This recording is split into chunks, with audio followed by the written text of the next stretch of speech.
லாண்ட்ரியில டோட்டலாக ஸ்ரீனிவாசன் ஜெயின் போன்ற நல்ல திறமையான பத்திரிகையாளர் டிஒய் சந்திரசூட கம்ப்ளீட்டா எக்ஸ்போஸ் பண்ணிட்டாரு அப்படின்னு தான் சொன்னோம்.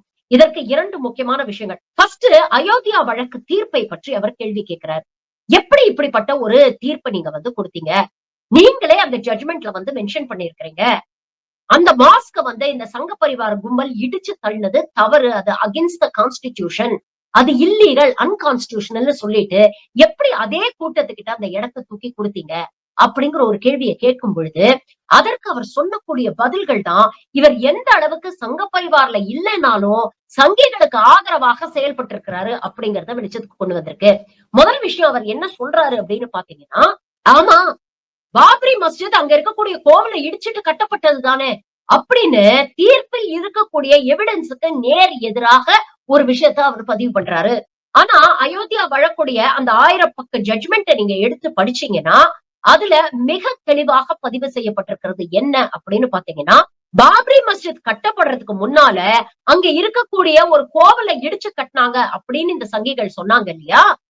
ஆனா archaeological survey of India, archaeological department survey பண்ணி அதுல ஆராய்ச்சி பண்ணதுல என்ன கண்டுபிடிக்கப்பட்டது அப்படின்னா, ஆமா, அங்க ஒரு ஸ்ட்ரக்சர் இருந்தது.